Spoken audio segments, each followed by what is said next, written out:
Oi, gente! Eu sou a Márcia Antonelli, do programa Literatura da Gente, e eu estou aqui para convidá-los, a todos vocês participarem, né? Dessa retrospectiva do programa que está super legal, está muito interessante, né? E eu queria muito agradecer a todos aqueles que participaram na primeira temporada, os escritores que estiveram presentes, né? Os entrevistados que abrilhantaram o programa. Quero agradecer também a audiência, as pessoas que acompanharam o programa, que deram audiência para o programa Literatura da Gente, né? E lembrando sempre, vocês entram lá no nosso canal, se inscrevam, participem, são vocês que fazem a audiência do programa Literatura da Gente. Então, fica aí a dica, um abraço da Márcia Antonelli.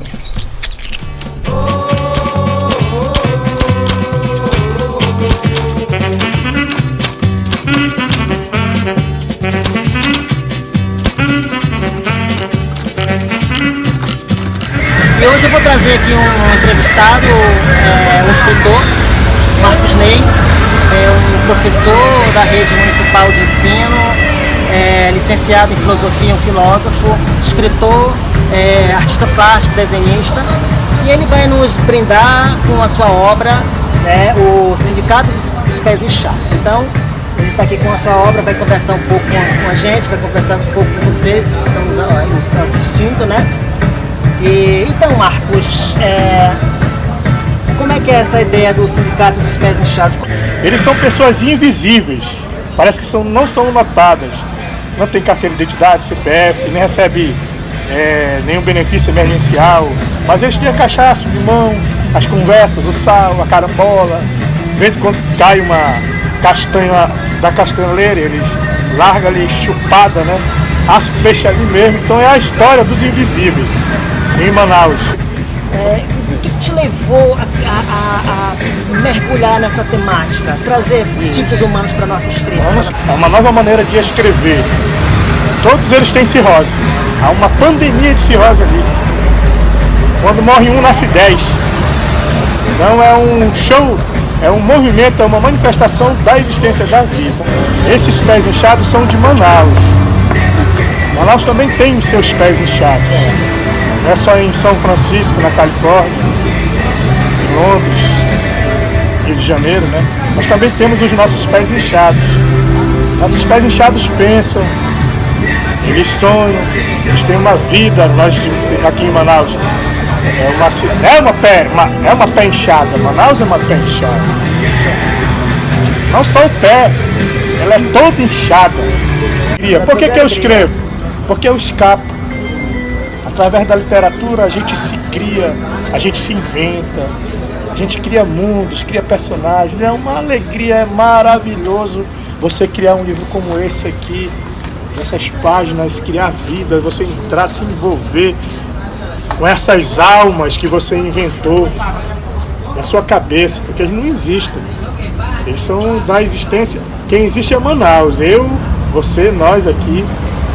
E aí vai compondo na hora de escrever uma alegria para escapar da loucura, porque só tem uma maneira de não ficar louco, é fazendo arte, é escrevendo, é se envolvendo com a política, participando da vida pública, é conversando com as pessoas. É dessa maneira que eu me sinto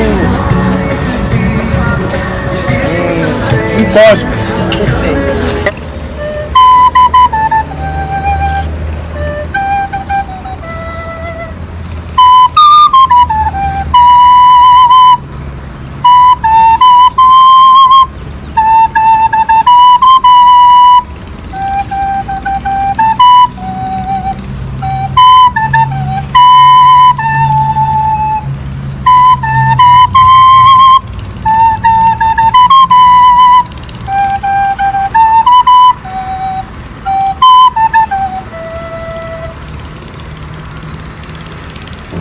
Começando o nosso Literatura da Gente, o seu canal de literatura. E eu estou aqui nesse cenário maravilhoso, aqui de frente para o Rio Negro, com o poeta, né, professor e também pedagogo José Canuto, né, que vai nos honrar com a sua presença hoje, falando um pouco da sua literatura. O Canuto, que é o autor do Crônicas do Filho da Carvoeira, que é um livro de crônicas, né, e desse último aqui, o Catequese do Meio, tá? uma nova ordem literária. A primeira foi Crônicas do Filho da Carvoeira, onde eu faço uma tomada do bairro de Santo Antônio, suas várias faces, as suas dores, as suas angústias, o homem negro marginalizado, o homem pobre marginalizado e o homem rico, que sempre esteve presente.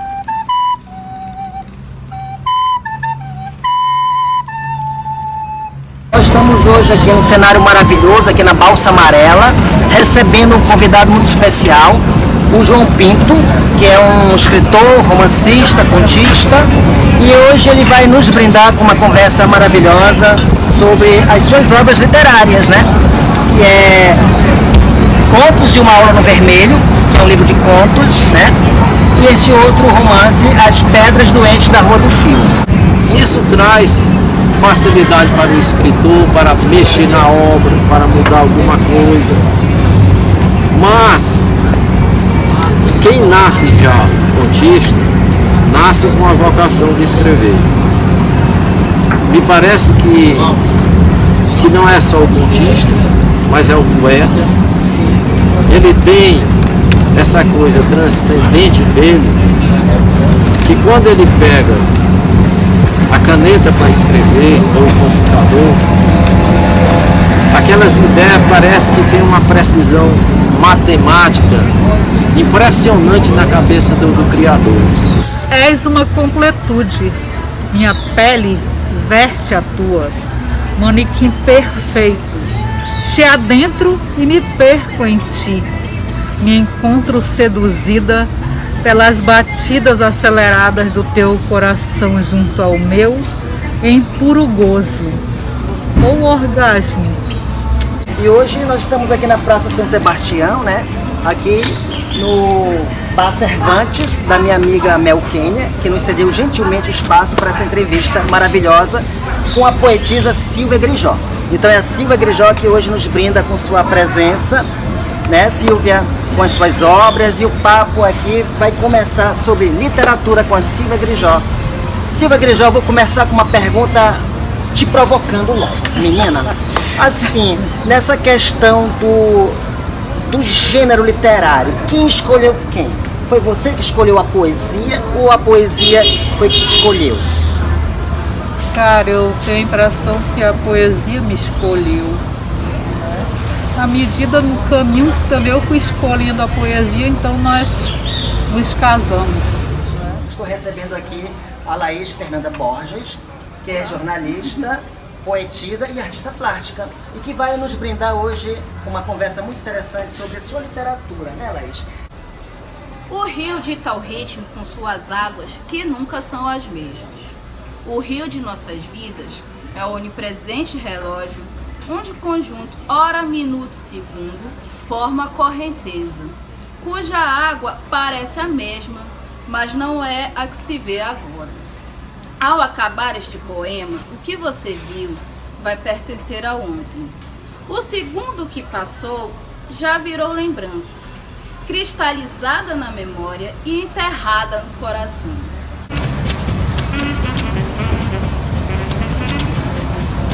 Olá, bom dia! Começando por aqui mais um Literatura da Gente, o seu programa de literatura.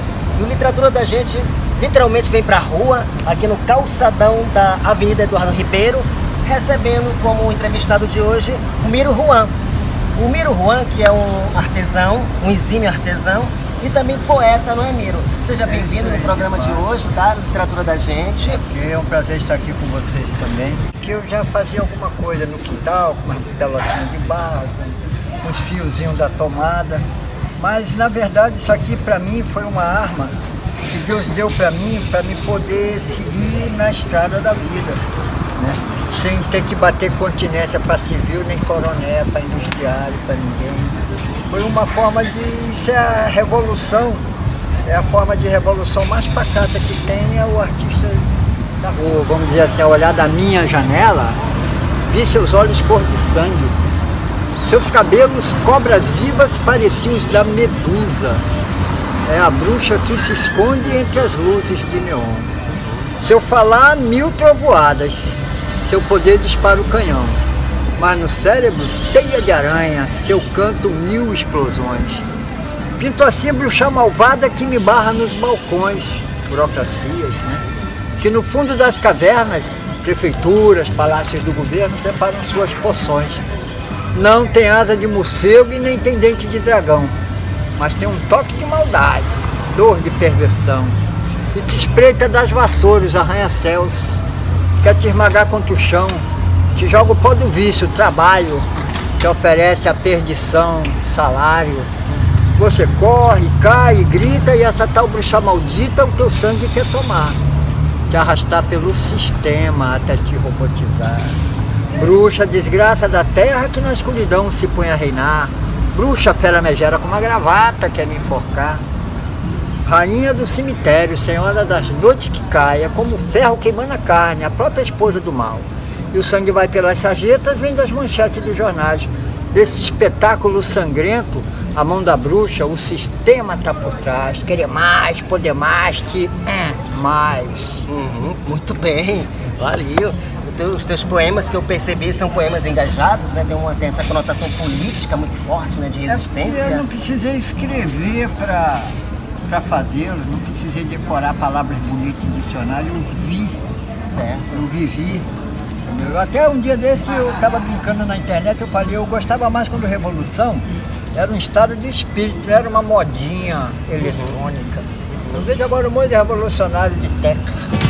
Então, gente, vocês estão acompanhando aí a retrospectiva de 2020, tá super legal, tá super maneiro, né?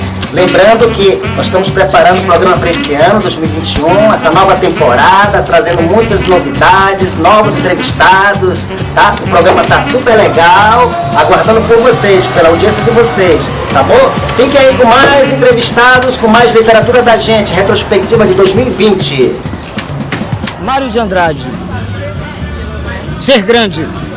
Ser grande é compartilhar o choro largo do mundo, agindo assim de tal forma a deixar para o fraco uma lei e uma norma, e um beijo doce em cada lábio amargo. Satisfação de receber o poeta Jana José, né, que vai nos abrilhantar com um bom papo, falando de sua poesia, da sua trajetória de vida, né, Jana José?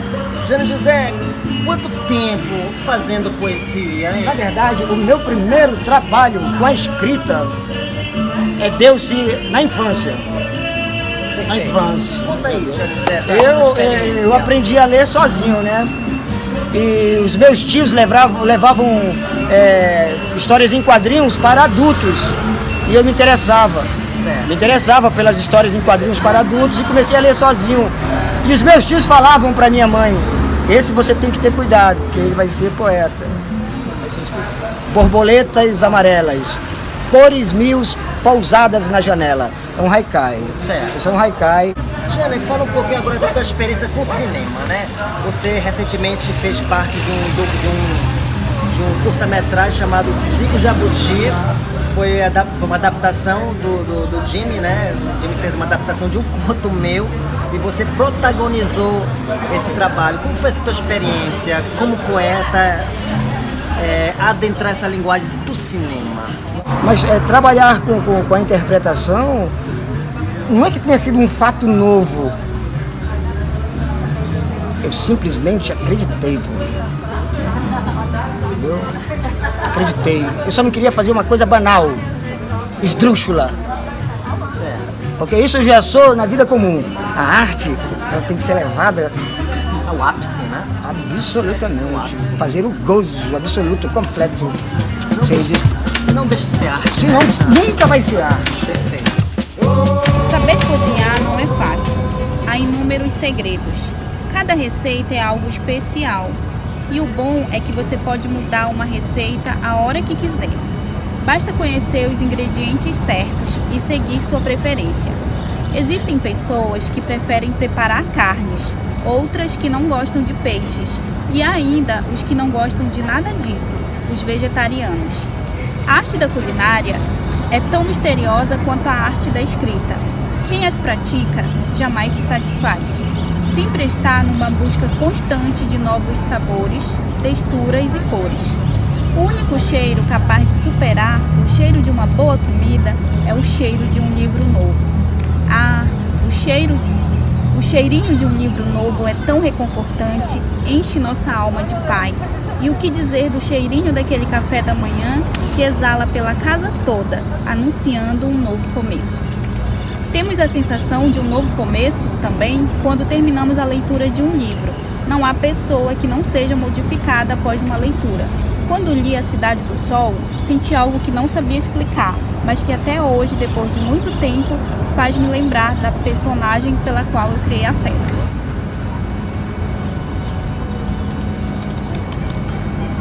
Olá, gente! Começando por aqui o nosso Literatura da Gente, o seu programa de literatura. E hoje o programa recebe aqui a Tainá Vieira, a escritora Tainá Vieira, e que publicou o seu livro Prosa e Panela, e outras crônicas, né? E ela vai bater um papo bem gostoso, bem reverente com a gente. Seja bem-vindo, Tainá Vieira, ao nosso programa Literatura da Gente. Obrigada, Márcia. Quero primeiramente agradecer o convite, fiquei muito honrada. E estamos aqui para conversar. Quando eu me identifiquei com a literatura, eu achava que eu era poeta. Eu comecei a escrever adolescente, nos diários. Eu sempre tive muitos diários, eu gostava de escrever. Eu conheci alguns escritores, eu conheci o pessoal do clã, do Clube Literário do Amazonas, e criei amizade com alguns, conheci a obra do Luiz Bacelar, comecei a ler, gostei muito, antes de conhecer a literatura amazonense, porque eu não sou amazonense, eu sou do Pará. Aí quando eu cheguei aqui, que eu conheci a literatura daqui e conheci essas pessoas, fiquei mais inspirada, né? Tanto para ler. Primeiro eu fui leitora, eu gosto muito de ler. Aí eu sempre li muito e depois eu comecei a escrever mais. E que eu achava que eu era poeta. Não me lembro agora exatamente o dia, mas sei que era manhã de maio e fazia muito calor. Foi logo no início de sua estada na Fundação Dr. Thomas. Quase todos os dias levava sempre o jornal do dia e 2 peras. O horário de visita era de apenas 1 hora e eu passava 1 hora exata em sua companhia. Chegava, ele me cumprimentava beijando minha mão e eu a sua. Fazia uma festa e o que eu mais gostava, ele sorria um sorriso charmoso e sedutor, dizendo-me frases em francês. Outras vezes falava em japonês ou alemão. Gostava de mostrar que sabia muitas coisas. Nisso, reconheço a vaidade do homem bacelar. Sempre havia assunto. Na sua consciência, sempre havia assunto. Sua consciência estava sempre acordada. Ele contava muitas histórias, falava de lugares que conhecia só de ler nos livros e falava com tanto conhecimento que me transportava para lá. Cada encontro era sempre uma aprendizagem. Às vezes falava uma palavra desconhecida e eu rapidamente perguntava o que era e ele logo me explicava. Conversávamos muito sobre tudo, mas eu sempre desviava a conversa para a sua obra. Um dia cheguei a dizer-lhe que seria uma especialista na obra bacelariana e ele sorriu enigmático. Falei dos seus livros, de como adorava seus poemas, que o considerava o maior e o melhor poeta da literatura do Amazonas. Naquele dia até perguntei por que não escrevia enquanto estava ali, se recuperando. Ele disse-me que não dava, pois para escrever era preciso estar com a cabeça tranquila. Mas quando saísse, iria ajeitar alguns haikais inéditos e escrever mais 5 rondéis para o Sol de Feira. Aí entramos no meu paraíso, a minha paixão, Sol de Feira, que é o livro que eu mais amo da obra do Bacelar. O Antes, eu li o Antes, viu? O Antes é um romance, assim... É um romance que você traz um pouco essa coisa histórica, né? É uma ficção também, uma aventura, né? Porque ele é um romance que ele se passa antes da chegada dos colonizadores, né? Certo. Colonizadores, lá. O ponto final do livro é justamente quando os colonizadores chegam na praia. Né? Essa metáfora, porque a gente pensa assim, a história... Qual é a história do Brasil? Certo. O Brasil começou no dia 22 de abril de 1500. Qual é a história da América? história da América começou quando Cristóvão Colombo. Uma história. Quer dizer, então não existia uma história anterior a isso, né? E Silves passou por isso. Silves, pouca gente sabe, mas município daqui é próximo aqui de Manaus, e que ele foi o primeiro centro de colonização, né, cristã, que aconteceu onde hoje é o estado. Interessante no antes, né, que eu percebi na minha leitura, né, que a gente tem aquela impressão errônea de que antes dos europeus chegarem, né, as etnias viviam num ambiente familiar, um ambiente de harmonia, né? E tu coloca aqui que eles viviam um conflito, né? Movido pela ambição, guerras territoriais, né? Então eles viviam a história do mundo, a história do mundo, a história da Europa, a história da Ásia, a história da África, a história da ambição, entendeu? Da conquista, do espólio, do butim, da guerra, do domínio, é a história do mundo. Será que na Amazônia os nossos seriam diferentes? Não seriam diferentes jamais, né? E desejo sucesso, entendeu? Sucesso absoluto para todos vocês. Salosamos de verdes rios, de matas negras e barrentas, com homens em massa, animais de terno e gravata, andando pelas calçadas de uma floresta habitada por peixes de fora das águas, com onças que são pescadas de anzóis ou de tarrafas. Pirarucu é o mais perigoso, sobe em árvores bem silencioso, macacos voando no céu, jacarés fabricando mel, peixe-boi brincando no campo, e o tracajá com seu belo canto. O predador está quase extinto, o Salosamo está perdido, e são enormes as tribos de índios. E a capital é considerada a rainha da borracha. No encontro das águas anil, não existem poluições dos rios, mas o boi-bumbá vira o carnaval. Independência é arraial. Céu azul brilhoso e ardente, mistura-se com máquinas cortantes, deslumbrante maravilhas sem queimadas, menos na parte que ainda é habitada por uma raça muito perigosa, que trocam a alegria pela raiva. Primitivos do futuro, que se alimentam de ódio, esse ser tão estranho a que chamamos de ser humano. Perfeito, maravilhoso. Do Apocalipse Tribal, né? Do primeiro trabalho, na verdade, Começa a tua relação com a música. O que surgiu primeiro, a música ou a literatura, assim, na tua vida? Foi a música. Foi a música. Lembrando que o Sid Sheldon é um vocalista de uma banda Aves de Rapina, né? Yes. Então tem essa outra faceta que é a música, né? Literatura e a música. Como é que se dá essa relação, Sid? Cara, é maravilhosa, né? É uma relação que eu acho que o que me mantém de fé, mantém em pé, aliás, no caso, sempre foi a música e a literatura. Perfeito. Não foi sobre a questão de bullying, né? Uma vez na escola, eu não podia ir, nós estávamos na nossa casa, continuando na nossa casa ainda, e proibiram de entrar na escola de sandália, né? Meu pai trabalhava aqui no Erino, sempre morei aqui em Estaleiro, e eu fui de bota. Mas para mim pegar uma bota do estaleiro, para mim era show, né? Tipo coturno. Mas quando chegou na escola, todo mundo me zoou na escola. Pisava na minha bota, ver se sabia se era bota de cano de bico de aço ou não. Nesse dia eu terminei na base, sabe? Eu queria chorar, eu tinha uns 14 anos. Eu pensei em voltar, sair da escola e voltar para Portão. Aí quando eu saí, né, para ir embora, tinha um bar frente da escola chamado Bar da Jacutinga. Certo. E lá encostou o fusquinha amarelo, bacaninha, tocando Titãs. Bichos, sai dos lixos, baratas. Eu vi aquela música lá assim, cara, eu falei, não, cara, esses caras não vão me derrubar por causa disso aqui. Eu sou melhor do que isso, cara. Sim. Eu peguei e voltei pra escola. E de lá então eu comecei a compor em cima disso, né? Tipo Titãs. Meu nome referência musical é Titãs, né? Perfeito. Entendeu? Então eu comecei daí a música, né? Quando eu conseguia musicar, eu transformei em poema. Sabe que até comecei a realmente ler Pablo Neruda, o Allan Poe, né? Que o Allan Poe é um cara que eu me amarro demais, é um cara que influenciou muito meus contos. O Baudelaire, né? O Luiz Bacelar, que é regional, que eu gosto muito do Luiz Bacelar também, é um cara que também que eu li, assim, um poeta que eu falo assim que eu não tive chance de conhecer o Bacelar, de conhecer o Nibel Bessa, conheci o Joaquim Marinho, que é um cara que me admirava muito, já quase no finalzinho, mas conheci, tipo, foi uma honra. Quero conhecer o Adilson Figueiras ainda, esses caras científicos, entendeu? Mesmo conhecer por conhecer, para ter, né, dizer que eu conheci. E o Bacelar é um cara que é um poeta, que eu falo assim, um poeta que eu até eu pô, cara, mora na minha cidade, né? Morou perto aqui da minha zona, eu nunca consegui conhecer ele pessoalmente. Então isso é uma marca que eu tenho no coração até hoje, de não ter conhecido o Bacelar. Nas curvas do rio, deixei amores a enxugar seus prantos. Mania de partir corações, no compulsível cio. Nas curvas do rio, levei o ardor das noites de amor, tão efêmeras quanto a promessa de regresso. Corro livre, sem destino, sombrio.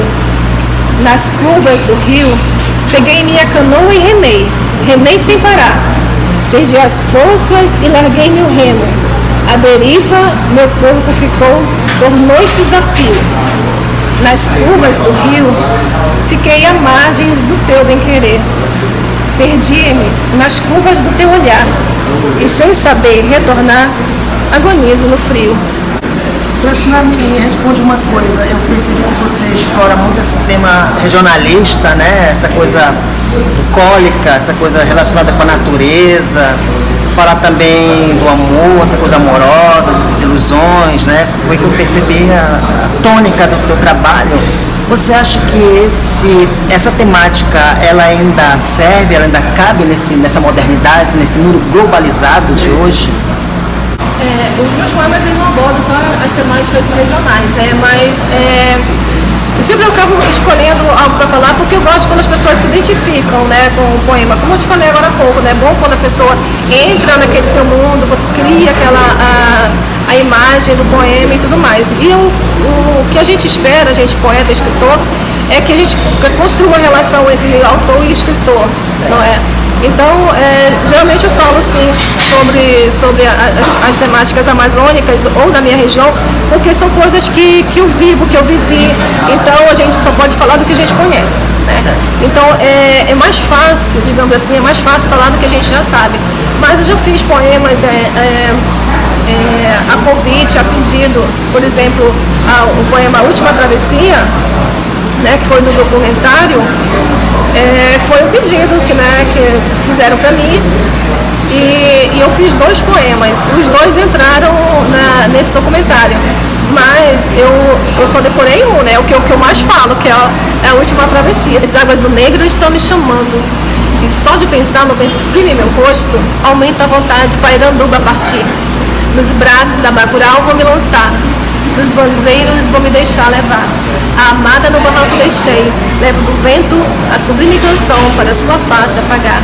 O banzeiro que vai e vem traz o cheiro da minha cabocla e o sabor de cupuaçu sua em sua boca. Partiremos, portanto, sem demora.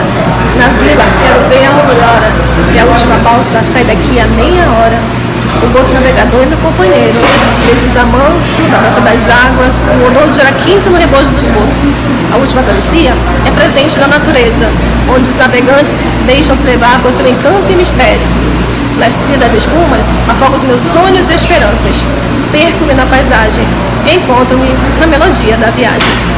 Parabéns, maravilhoso.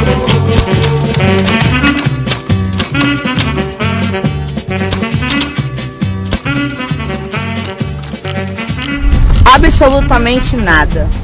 Eu realmente não sei se meus restos te importam. O brilho que ofusca teu astigmatismo são as tentativas finais de uma alma que foge, mesmo que parada. Eu sinto pessoas que atravessam meu corpo, notícias que atravessam meu cérebro e nada toca em mim.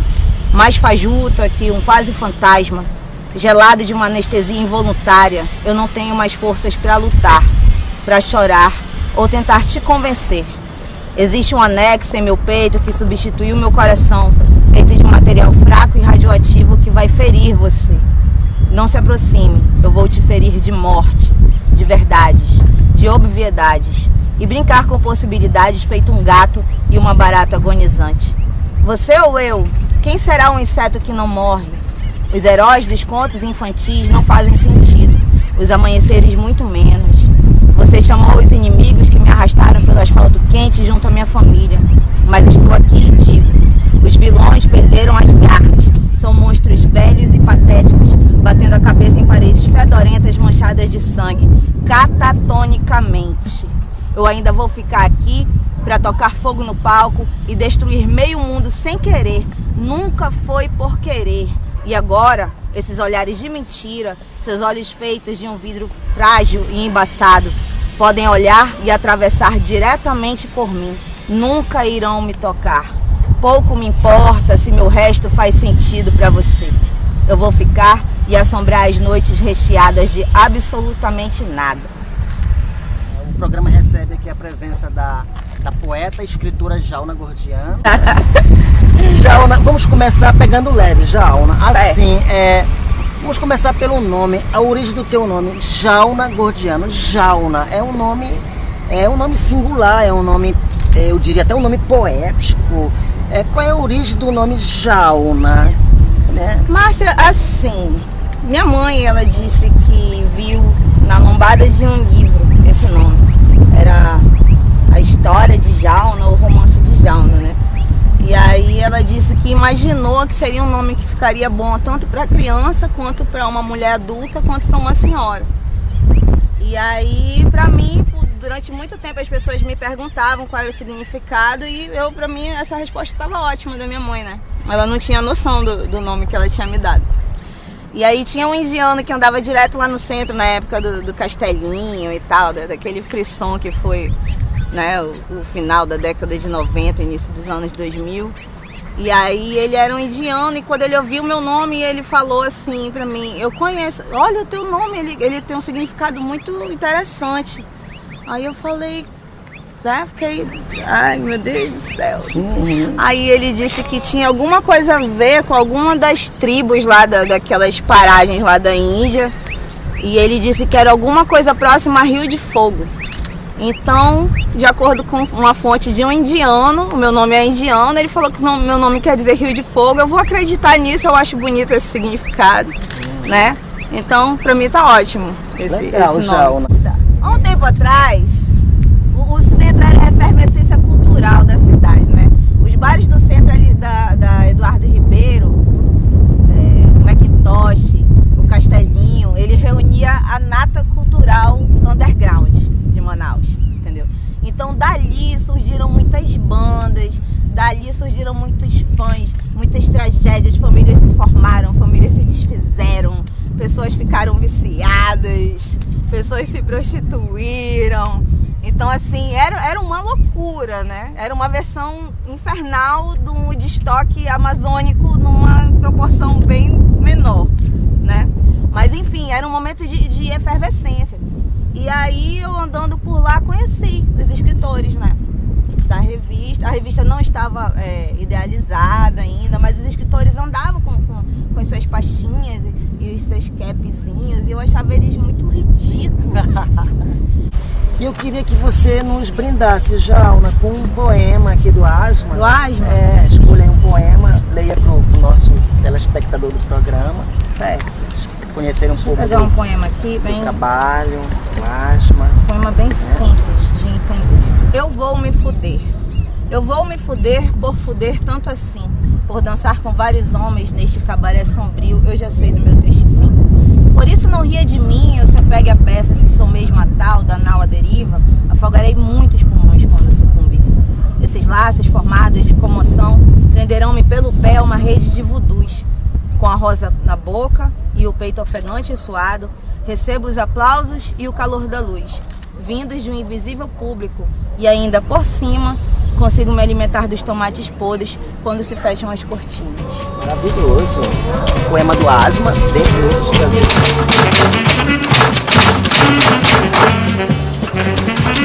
Oi, meus amores! Estão acompanhando o programa retrospectivo de 2020 do nosso programa Literatura da Gente. Tá super legal, tá super maneiro, não tá?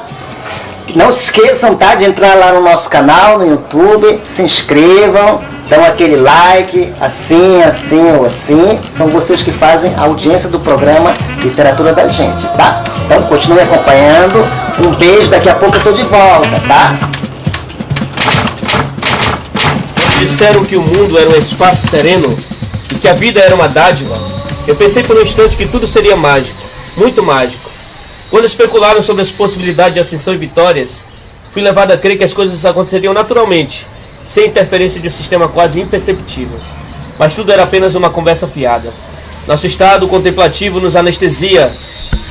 No entanto, temos que acreditar que a brisa da manhã é nossa dose de dipirona para suportarmos mais um dia. O tapa desferido pelo policial nos faz acordar. O furto cometido por um noiado qualquer nos faz acordar. A fome nos faz acordar. O medo nos faz acordar. É necessário levantar bem cedo, amolar bem o terçado da nossa coragem enfraquecida, tomar o café ralo, acordar as crianças para irem à escola, colocar as máscaras nelas para que não adoeçam e bater o pé no chão com força, para nos assegurarmos de que ainda temos força e estamos firmes. Nossos rostos presos às telas luminosas dos smartphones, nossas falas representadas por emojis apáticos, nosso riso amarelado estampado nos stories tristes, lembram a arquitetura imponente de edifícios modernos e vazios. E quando automóveis de última geração passam pelas ruas esburacadas da periferia de Manaus, homens passam catando latinhas e jovens desorientados amanhecem cortando os becos imundos em busca de pedra e pó. Muito bem, Rogefson. Poema forte, um texto forte. Rogefson, você é um sobrevivente, né, Rogefson? Eu sempre lhe vi dessa maneira, um sobrevivente. Considerando que você veio de um município muito carente, o Purupuru, né, onde você nasceu, você teve sua infância lá. É um município, infelizmente, ainda desassistido pelo poder público, onde não se encontra perspectiva assim, na área de trabalho, educação. Você veio para Manaus, né, trabalhou no distrito, onde você, infelizmente, né, adoeceu, né, consequência do árduo trabalho do distrito industrial. Veio morar no Monte das Oliveiras, né, que é um bairro violento, né, e onde você também desempenha um trabalho maravilhoso junto à comunidade. Enfim, você tinha tudo para não dar certo, né, Rogério? De repente você deu a volta por cima e encontrou a poesia, encontrou a literatura. Me responde uma coisa: a literatura realmente salva? A literatura é uma grande ferida, né? Dolorosa. Não há nada de pomposo em ser poeta, né? É um fardo muito pesado você tentar traduzir as angústias do mundo, do seu mundo e do mundo dos outros, porque o poeta é isso, né? Ele sempre está atento às coisas que estão acontecendo em sua volta. E ele tenta traduzir isso por meio da poesia. Então não há nada de alegre. É um fardo muito pesado. E a poesia, ela realmente acaba te dando a oportunidade de repensar o significado da tua existência. Nesse sentido, a poesia salva sim. Me impressiona a calma daquele homem pescando no lago, enquanto a Coreia do Norte se prepara para disparar mais um míssil de longo alcance em direção ao Zewa. Me impressiona que os planos e estratégias de ataque e defesa do mundo moderno não interfiram na precisão do anzol usado pelo pescador. A insônia dos movimentos, a algazarra das mobilizações, a volta da Ku Klux Klan às praças, os helicópteros carregados de cocaína, os assassinatos em série nas grandes capitais, nada contamina a calma e precisão dos ajustes necessários para que o pescador retorne para casa com seu peixe. Só importa o vento, o nível das águas e o banzeiro. Ele voltará para casa, almoçará com a família, vai dar um cochilo e à noite vai transar com a patroa enquanto o relógio ainda apontar 20 horas. As tábuas da casa rangendo. Me impressiona o poema que ainda fala de tesão, das nossas pequenas vitórias diárias, das nossas bebedeiras secretas. Meu poema hoje não quer saber de nenhuma luta, a não ser da palavra que tenta não desaparecer nesses dias turbulentos. Muito bem, parabéns, Rogefson. Muito obrigada pela sua participação. Caminhas por essas trilhas silenciosas e na distância te distingues de outras formas. Teu corpo quente vibra e segues resoluto a correição das formigas, mas sem chegar a parte alguma. Procuras sol e sombra. Repousas em uns barrancos verdes. Miras vertiginoso a avidez de um abismo, com um horror de quem resiste à contemplação do próprio espírito. Maravilhoso. E hoje o Literatura da Gente recebe aqui a professora, poeta, escritora, mestra em estudos literários, Poliana Furtado. que vai bater aquele papo gostoso sobre literatura. Assim, a minha vinda para o norte foi algo assim, um acidente histórico, né? Familiar, né? Vamos dizer assim, não era uma coisa que estava programado, né? Não era uma coisa esperada, de modo que nós viemos e tivemos que reconstruir a nossa vida aqui, né? Foi um verdadeiro recomeço aqui no Amazonas. Mas escrever mesmo, o que eu escreviam era garatujas literárias, vamos dizer assim, eram apenas alguns textos assim de ao iniciante, né? Muito crus, né? Textos muito crus. Algumas paródias de música, algumas paráfrases, músicas populares. Mas eu não considerava, naquele momento eu não estava produzindo nada de poesia, né? Era apenas um mergulho em mim mesma, né? Autoconhecimento. Eu percebi que você trabalha haikais também aí, né? Também. Que não é um exercício dos mais fáceis, o haikai, né? Que é uma sequência de 3 haikais. Solo e firmamento. Os pés tocam os grãos. O mar, o infinito. Sons sussurrados das sombras cintilantes, vozes dos meus ossos. Aqui não tem nada. Ali também não tem. Achei uma vaga. Então aqui a gente diria assim, tem a forma do haikai, mas eu chamaria eles de tercetos, né? Esse aqui são tercetos. Mas daí aqui na outra página tem algo que se aproxima um pouco mais da atmosfera do haikai, né? Que o haikai ele não é apenas forma, ele tem toda uma estrutura, né? Uma filosofia para si, né? Uma atmosfera, um modo de estar para se criar, né? Perfeitamente. A relação com a natureza, principalmente, isso. Né? Lua de verão. A cidade passa a noite inteira acordada. Então esses aqui se aproximam mais, né, da atmosfera do haikai. O vinho tem tons vermelhos de sangue e simboliza as cerimônias do amor, que também é vermelho. O pacto se faz com sangue e a solidão é superficial na casa da luz vermelha. Todo dia o meu coração vazio se enche de esperança, se enche de amor. Meu coração vazio é um prato frio em uma varanda de uma casa de luz vermelha. Não há primavera nos jardins que cercam a casa, apenas fachos de luz rubras. Quem surgiu primeiro na minha vida foi um cartunista, né? Fã do Ziraldo, fã do Enfio, fã do Angeli.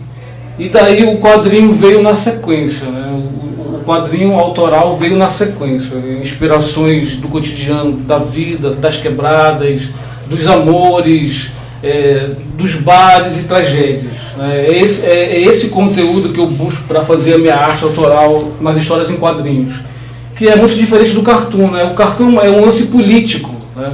Então eu utilizo muito o cartoon. Eu sou cartunista, trabalho em jornal, né? Publico em jornal, em sites, etc. É feita para adultos, né? Então ela fala exatamente disso, dos desamores, de traição, fala de violência. Aliás, para deixar bem claro, eu apenas cito esses termos, eu não faço apologia nesse sentido. Então eu acho que ele vai esperar coisas legais e é um quadrinho diferente. Ele não vai encontrar aventuras e super-heróis, né? Que eu não tenho nada contra, mas eu não consigo desenhar isso, eu não tenho paciência. Então ele vai encontrar coisas diferenciadas no quadrinho da Casa da Luz Vermelha. Você tinha certa liberdade pelas suas passagens por alguns jornais daqui?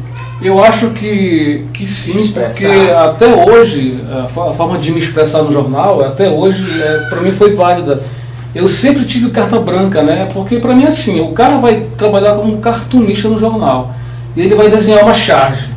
Se não for de punho próprio, para mim não é charge, para mim se torna um desenho do editorial que o editor escreveu a mando do diretor da redação, que foi mandado pelo dono do jornal, que o dono do jornal subordinado pelo político que comanda a cidade inteira, o Brasil, o estado inteiro.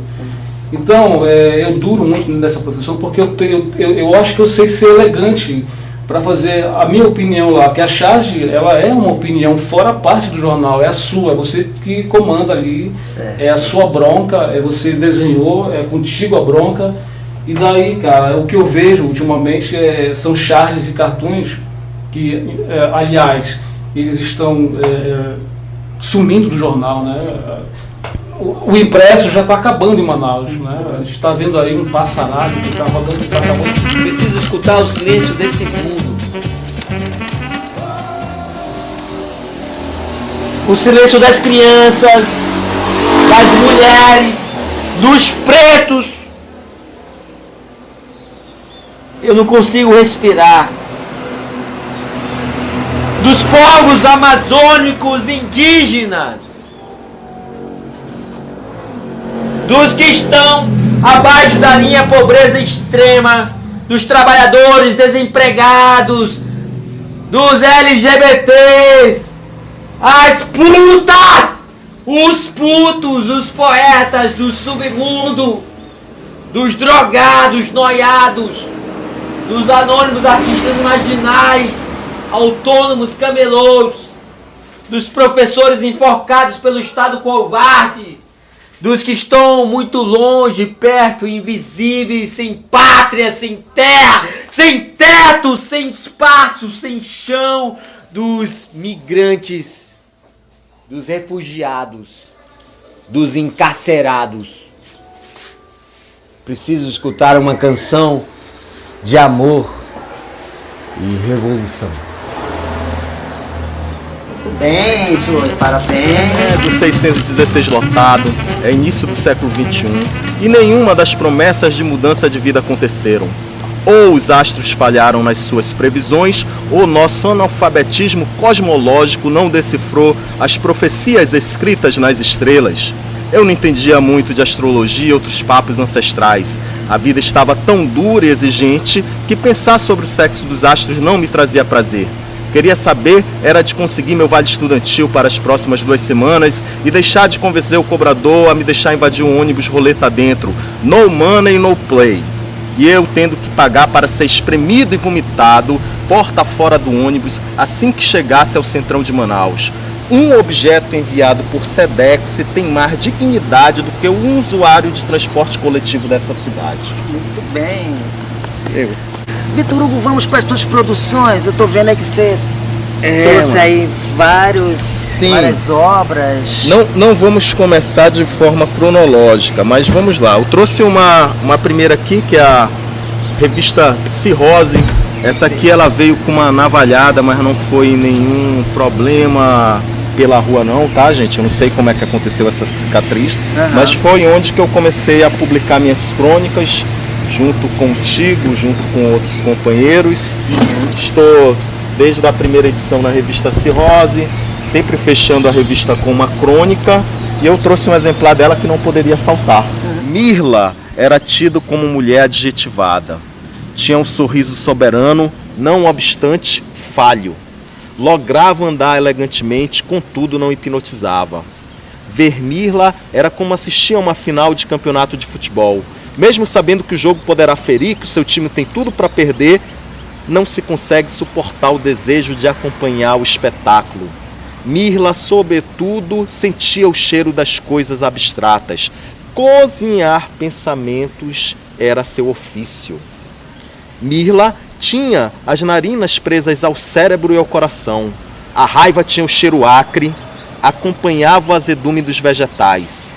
Por vezes tinha sabores fortíssimos, engasgavam. Outrora satisfazia pela maciez da carne. Satisfaziam, agradavam, ressaqueavam e depois se excretavam. Só de um sabor não se cria uma narina, com apenas um alimento não se enche a barriga. A cozinheira de afeições jorrava em sua panela cerebral o elixir de alegrias. Maravilhoso, maravilhoso. E o programa hoje tem a grata satisfação de receber a atriz, dramaturga, escritora Priscila Conserva, que vai levar aquele papo agradabilíssimo, falando da sua literatura, da sua arte, do seu teatro, né? Aqui do Mercado Adolfo Lisboa. Soldado bicho ferido de morte. Sinto minha cabeça como que um grande vazio. Uma tontura de bicho que toma conta dela. Como se uma corrente de ar entrasse e ao mesmo tempo sufocasse o que sinto e o que penso.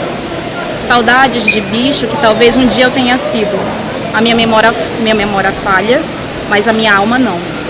Barulho no céu, a pele que queima, parentes que morrem, de doença, da doença civilizada que tudo destrói, usurpa, suga, sede, poder, doença de branco que tudo tinge de sangue.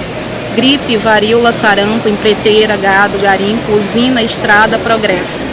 Empurram a gente para fora da terra, suga para dentro dela. A pele queima, o ventre arde. O bicho que não é mulher ou homem e nem se pode ouvir, grita. Maravilhoso. To be or not to be, that's the question. E aí, meus amores, vocês curtiram aí legal a nossa retrospectiva do Literatura da Gente, né? Foi maneiro, não foi? Lembrando que esse ano aí a gente está de volta com o programa, com novos entrevistados, com novidades, com uma nova roupagem, tá? Nos aguardem, tá? Literatura da Gente, seu programa de literatura. Ainda que falemos a língua dos outros, jamais falaremos a língua dos nossos, porque o etnocídio se instalou para massacrar idiomas e tribos inteiras pelo branco que pra cá migrou, e o que restou em meio à selva foram clareiras em nome de uma crença sacralizada há muito tempo inventada. Ainda que falemos a língua dos outros, jamais falaremos a língua dos nossos, porque nossa genealogia étnica foi condenada por sermos livres de dogmas, de doenças e do mercantilismo, por sermos firmes ao nosso imaginário, à nossa nudez, aos nossos mitos. Ainda que falemos a língua dos outros, jamais falaremos a língua dos nossos, porque Colombo, Vespúcio caminho, os descobridores eloquentes e suas mentiras patentes disseminaram o Holocausto. Ainda que falemos a língua dos outros, jamais falaremos a língua dos nossos, porque nem Nietzsche, Marx ou Freud, com suas notórias conclusões, explicaram as patologias criadas em suas cidades, laboratórios.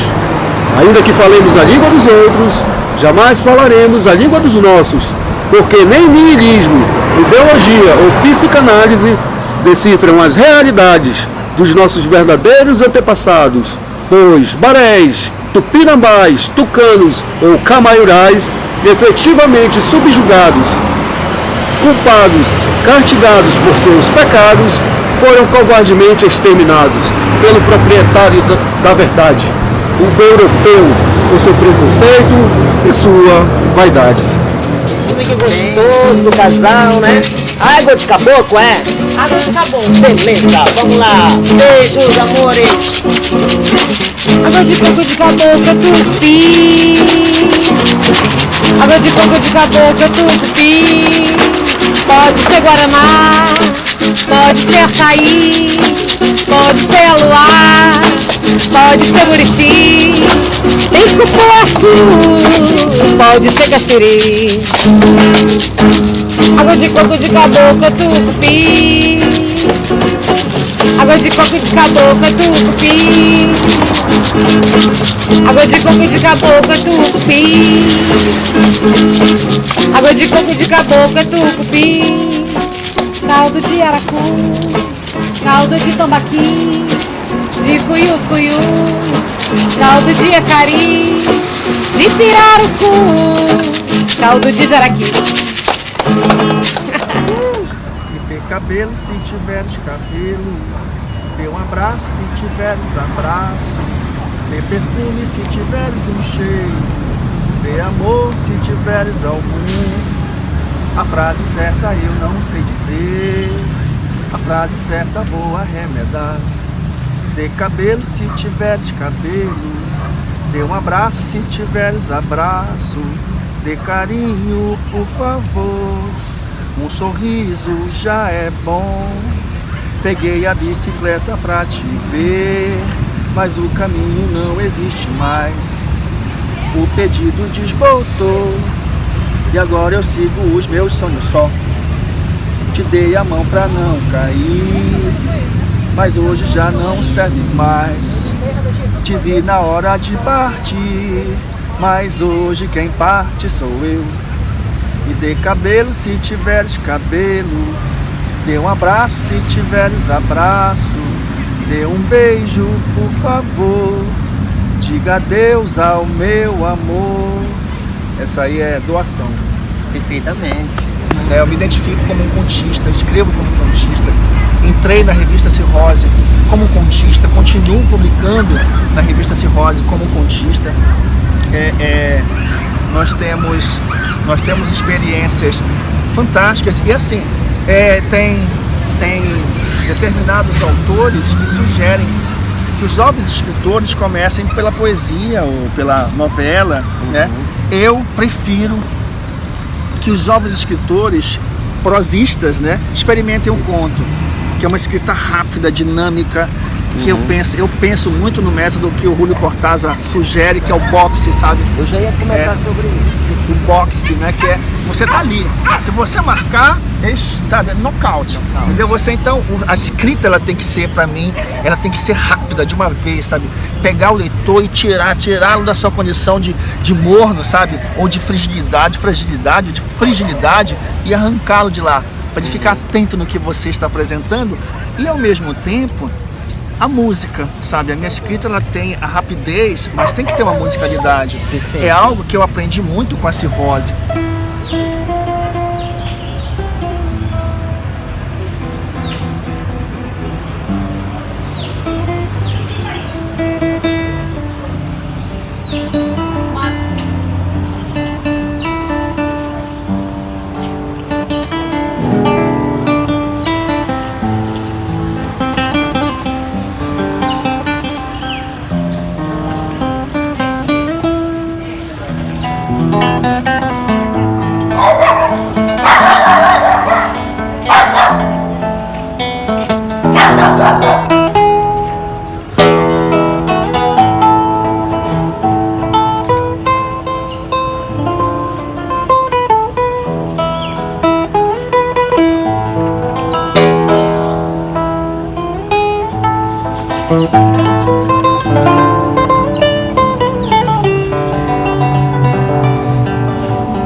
almas ali jogadas, para sempre esquecidas, impuras, encarceradas, punidas, lancinantes alvoradas, em chamas incisivas, queimam suas chagas, dobram suas feridas, saem do vazio escuras e violentas, no estranho rio das tormentas. Foram elas largadas nesse inferno medonho, essas almas prostradas, essas almas sem sonho.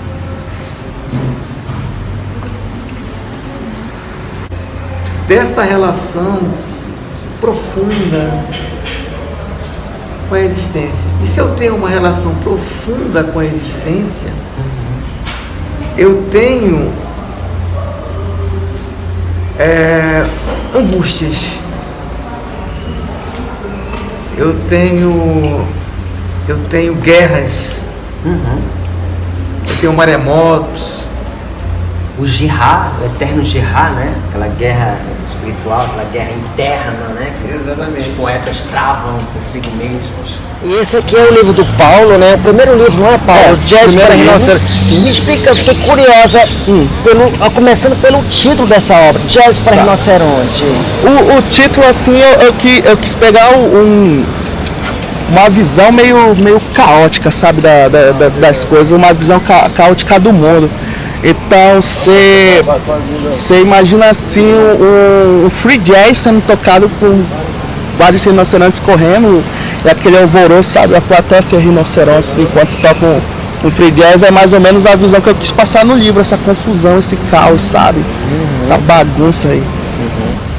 Que era a queda de todas as instituições, de todos os patrões, padres e pastores, de todas as fábricas, igrejas e governos, de toda forma de opressão que for colocada, que não exista nada além do ser livre e do coração selvagem, que eram as praças ocupadas por vagabundos, bêbados e poetas profetas, artistas possuídos até o sol nascer, que nas escolas ensinam em Ranquebei, transformando os adolescentes em poetas terroristas, que caia a moral e bons costumes, que os filmes de Pasolini passem em loop nos cinemas, e que somente a palavra exista, nada além da palavra, nada além, ave palavra. Que era a queda de toda a lógica, a queda de todas as celas de ideias, de toda a limitação, das correntes que prendem o ser, de toda vírgula, ponto, ponto e vírgula, exclamação, interrogação, que somente o sentir seja a não regra de tudo, que o absurdo corra livre nos olhos e ouvidos, que bandeiras, pátria ou ídolos não fiquem acima de nós. Quero distância do lema Deus, Pátria e Família, e distância dos fascistas mascarados que fazem essa oração diária, pessoas que conservam ódio no olhar e veneno na boca, produtores da barbárie e filhotes de líderes messiânicos, que são alegres em sua estupidez e cegueira. Quero que sonhos, desejos e sorrisos não sejam retirados, e mesmo quando o tempo virá apenas cinza e as sombras obscuras rasgarem meu ventre, minhas vísceras gritarão meu último poema. Maravilha.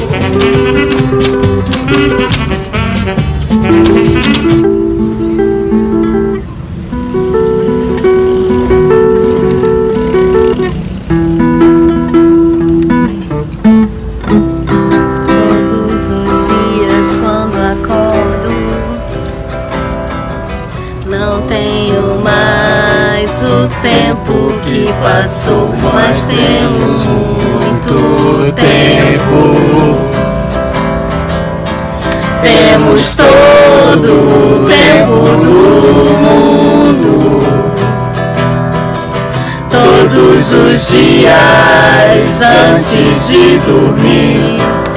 Lembro, esqueço como foi o dia. Sempre em frente, não temos tempo a perder. Nosso suor sagrado é bem mais belo que esse sangue amargo e tão sério.